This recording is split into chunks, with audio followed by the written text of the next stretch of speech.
আসসালামু আলাইকুম। আপনারা যে যেখান থেকে আমার ভিডিওটি দেখছেন, আপনাদের সকলের প্রতি রইল আমার পক্ষ থেকে দোয়া আর ভালোবাসা। ছোট একটি ব্লগ নিয়ে আজকে আপনাদের সামনে হাজির হয়েছি। যেমন সন্ধ্যার নাস্তার জন্য তেমন ঘরে কিছুই ছিল না। পরে ভেবেছি যে একটা ছোটোখাটো কেক বানাই, কিন্তু ছোটোখাটো কেক বানাতে গিয়ে কিন্তু বড় কেকই বানিয়ে ফেললাম। 10 ইঞ্চি মোল্ডের মধ্যে আমি 4টা ডিম আর 1.5 কাপ ময়দা দিয়ে এই কেকটা বানিয়েছি। আর ইনগ্রেডিয়েন্টসগুলি আমি বানানোর সময় আপনাদের সামনে তুলে ধরবো। এটা আমার একটা কুকিং চ্যানেল আছে, ওই কুকিং চ্যানেল থেকে আপনারা দেখে আসতে পারেন। Easy recipes by Jasmine Nawaz আমার ডেসক্রিপশন বক্সে দেওয়া থাকবে। আর এই সন্ধ্যার নাস্তার জন্য কেকটা বানিয়ে আর টুকটাক বিস্কিট টিস্কিট দিয়ে নাস্তাটা খাওয়ার পরে রাতের খাবারের জন্য ভুনা খিচুড়ি করেছি। ভুনা খিচুড়ি পুরোটা রেসিপি আমার দেখানো সম্ভব হয়নি, আর রান্না করাটাও শ্যুট করা সম্ভব হয়নি। সেজন্য ভাবলাম যে যতটুকুই পেরেছি ততটুকুই আমি আপনাদের সামনে তুলে ধরেছি। রান্নার শেষে দিয়ে মনে হলো একটুখানি দেখিয়ে দিই। আর খিচুড়িটা এত সুন্দর, এত ঝরঝরা হয়েছে, আজকে খেতে খুবই মজা লেগেছিল। পরে ভিডিও করলাম আমি। আর রাত্রে আমরা খেয়েছি এই ভুনা খিচুড়ি দিয়ে। আর লইট্টা মাছের ফ্রাই করেছিলাম, সেটাও দেখানো সম্ভব হয়নি। আর এই যে কেকটা আমি বানিয়েছি, কেকটা এখন আমি কাটবো।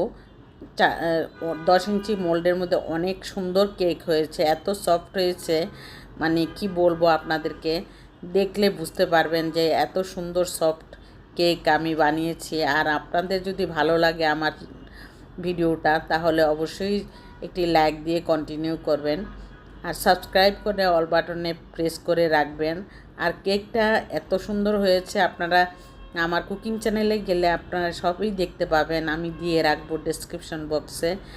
আর এই কুকিং চ্যানেলে আমি অনেক কিছুই দিয়ে থাকি, কিন্তু আমি এই চ্যানেলটাতে আমি ভাবলাম যে একটু আপনাদেরকে তুলে ধরি। আপনারা না হয় কিভাবে জানবেন যে আমার যে কুকিং চ্যানেলটা আছে। আর সেই জন্যই আমি কিছু কিছু অংশ আমি এই চ্যানেলে তুলে ধরি। আর সেই জন্যই আজকে কেকটা দেখুন কত সফট হয়েছে, আমি হাত দিয়ে দেখিয়ে দিয়েছি কেমন সফট হয়েছে, কিন্তু খেতেও অসাধারণ মজা হয়েছে।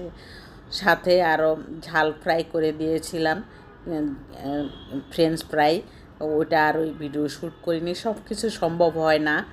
এক এক সময় এক একটা আমি ভিডিও করতে পারি, আবার এক এক সময় করতে পারি না। দেখুন কত নরম হয়েছে, খুবই মজা হয়েছে কেকটা।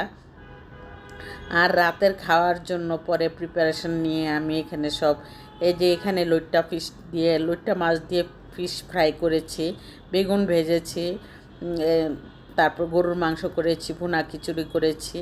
আর এগুলি দিয়েই আমরা রাতের খাওয়া দাওয়া করেছি। আর সেই জন্যই সব কিছু কিন্তু ভিডিওতে তুলে ধরতে পারিনি, আর সেই জন্য আমি অনেক দুঃখিত। আর সব কিছু তুলে ধরা সম্ভবও হয় না এই 5-6 মিনিটের ভিডিওতে।